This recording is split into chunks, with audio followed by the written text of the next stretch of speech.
सामने बैठा हुआ पुलिस की वर्दी में सीबीआई ऑफिसर महिला डॉक्टर से कहता है कि तुम अपने सारे कपड़े उतार दो, मैं तुम्हारे शरीर में कुछ चेक करूंगा। ये सुनते ही डॉक्टर रूबी रोने लगती हैं, लेकिन सामने बैठा सीबीआई ऑफिसर अभी भी वही बोल रहा था, तुम अपने सारे कपड़े उतारो, मुझे कुछ चेक करना है। कितनी शर्म की बात है, और ये घटना भारत में ही हुई है। आप सोच सकते हो कि उस सीबीआई ऑफिसर की मानसिकता क्या है। खैर, पूरी घटना क्या है पहले ये जानो, क्योंकि ये आपके साथ भी घटेगी या फिर घट सकती है। खुद मेरे साथ घटी है। मेरे साथ क्या हुआ है वो तो मैं बाद में बताऊंगा। पहले यहाँ क्या हुआ है वो आप सुनिए।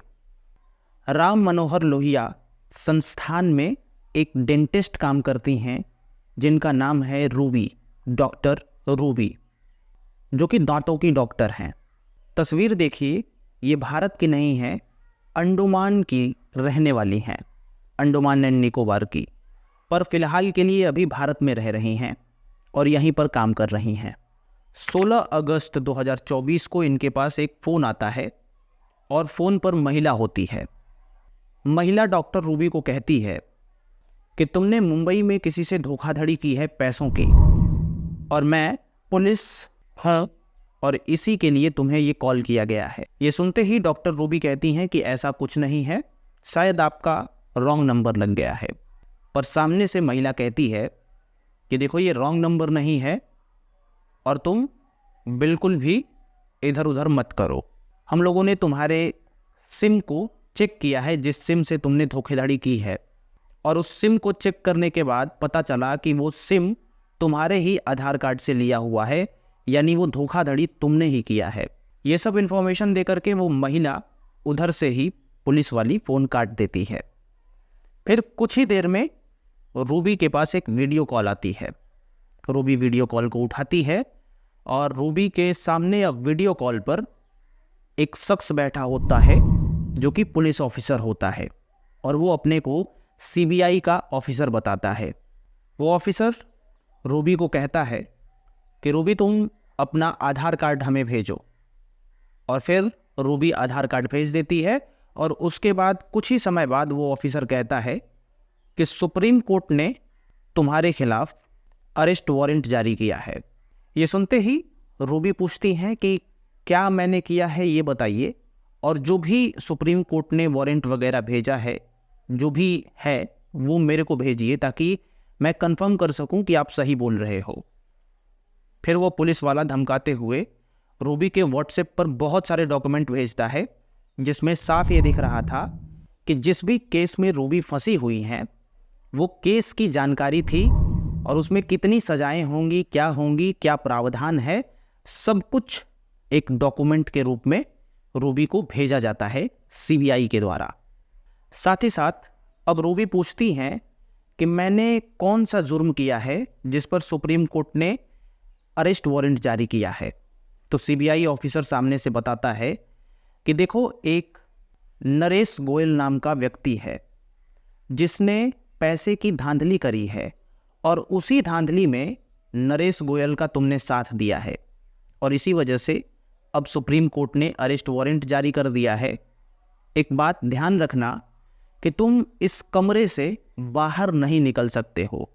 अगर बाहर भागने का प्रयास करोगे तो तुम पे और ज़्यादा कार्रवाई होगी और ज़्यादा सख्ती होगी।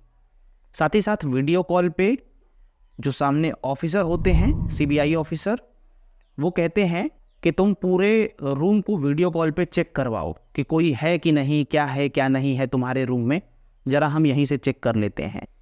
फिर रूबी पूरा अपना मोबाइल लैपटॉप को उठाती है जिस पे भी वीडियो कॉल चल रही थी, और पूरा घर में ले जा कर के चेक कराती है कि कोई नहीं है, इस घर में सिर्फ मैं ही हूँ।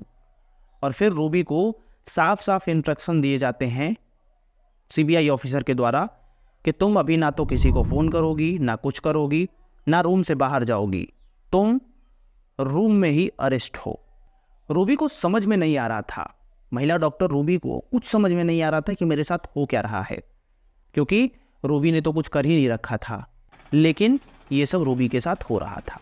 अब यही जो रूबी के मन में है वो बात ऑफिसर्स के सामने रखी जाती है रूबी के द्वारा कि ऑफिसर्स, हमने ऐसा कुछ नहीं किया है, शायद आप लोग मिस्टेक कर रहे हो, जिसको पकड़ना चाहिए उसको नहीं पकड़ रहे हो। तो ऑफिसर कहता है कि ठीक है, हम अभी चेक कर लेते हैं।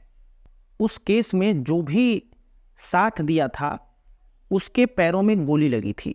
तुम कपड़े उतारो, हम अभी चेक कर लेते हैं कि तुम्हारे पैरों में अगर गोली लगी होगी तो तुम ही मुजरिम होगी, और नहीं लगी होगी तो तुम मुजरिम नहीं होगी। तो रूबी कहती है कि ठीक है, मैं ये उतारने के लिए तैयार हूँ, पर आप हट जाइए, महिला किसी को भेजिए, महिला अधिकारी को, जिसके सामने मैं कपड़े उतार करके बॉडी चेकअप करवा सकूं। पर सामने बैठा हुआ सीबीआई ऑफिसर कहता है नहीं, तुम मेरे सामने ही उतारो, मैं ही चेक करूंगा। तो बहस करता है और धमकी देता है। इसी धमकी में, उलटफेर में, रूबी से बोल करके 90,000 रुपये बैंक में ट्रांसफ़र करवा लिए जाते हैं सीबीआई ऑफिसर्स के द्वारा कि तुम मुझे 90,000 रुपये ट्रांसफ़र कर लो, और रूबी कर भी देती हैं। अब आप समझ रहे हो, एक पुरुष दूसरी स्त्री को कह रहा है कि मेरे सामने ही कपड़े उतारो, मैं चेक करूंगा। इस पर ज़्यादा प्रेशर पड़ता है रूबी पर, डॉक्टर रूबी पर। वो रोने लगती हैं, बिहेव अलग करने लगती हैं, और वो धमकी देती हैं कि अगर आप ऐसा कर रहे हो तो मैं इस रूम में ही अपने आप को ख़त्म कर देती हूँ। और ये सुन करके अब उन लोगों को भी, सीबीआई ऑफिसर्स को भी लगता है कि ये ऐसा कर लेगी, तो ये लोग फ़ोन डिस्कनेक्ट कर देते हैं और बस काम ख़त्म। अब रूबी के पास फ़ोन डिस्कनेक्ट हो गया है। रूबी को समझ में नहीं आ रहा है कि क्या हुआ है क्या नहीं हुआ है। फिर उसके बाद में रूबी पता करती है। उसके बाद उनको पता चलता है कि ये हमारे साथ तो फ्रॉड हुआ है, जो भी हुआ है। ना तो मेरे पास कोई केस में किसी को भेजा गया था, जो भी डॉक्यूमेंट है वो भी फर्जी है, कोई सुप्रीम कोर्ट ने ऑर्डर नहीं दिए हैं। अब उसके बाद रूबी फिर से साइबर सेल में कंप्लेंट की है, और साइबर सेल वाले अब इस फ्रॉड को देख रहे हैं। असल में वो ना तो सीबीआई ऑफिसर्स थे, ना ही कुछ थे, वो एक गैंग था जो कि फ्रॉड कर रहा था। हाल ही में अभी एक और फ्रॉड हुआ था अपने ही राजधानी में, पीजीआई के एक डॉक्टर के साथ, जिसमें पीजीआई के डॉक्टर से 2.81 करोड़ रुपए लूटे गए हैं। ऐसे ही करके कि मैं पुलिस वाला बोल रहा हूँ, ये है वो है वो है। मेरे पास खुद के पास ही एक लेडीज़ का फ़ोन आया था, जिसमें मेरे को साफ साफ उसने डायरेक्ट सामने से मेरा नाम बता दिया कि तुम अंकित सिंह बोल रहे हो। मैंने कहा बिल्कुल बोल रहे हैं। वो बोल रही है कि आप मोबाइल से बहुत सारी साइट्स ऐसी हैं जो विजिट करते हो, आपको जेल होगी, ये होगी, वगैरह वगैरह। मैंने साफ मना कर दिया और मैंने कहा कि मैं ठीक है, मैं साइबर सेल में बात कर लेता हूँ, मैं पुलिस स्टेशन में बात कर लेता हूँ, मुझे पता है कि मुझे क्या करना है, तुम मत मुझे सिखाओ। और जैसे ही मैं उधर सामने खड़ा पड़ा, वो सामने से फ़ोन कट गया। ऐसा आपके साथ भी हो सकता है, आपके दोस्तों के साथ में भी। पढ़े पढ़े लोग यहाँ पे पैसे दे रहे हैं, डेंटिस्ट वो भी पैसे दे दी, डॉक्टर्स वो भी पैसे, बहुत सारे केसेस हैं। तो इस मैसेज को आप शेयर करिए जितना हो सके अपने दोस्तों, रिश्तेदारों, हर जगह पे, ताकि कोई भी फंसे ना, क्योंकि फंसने वाले बहुत सारे फंस रहे हैं। बाकी राम राम, मिलते हैं।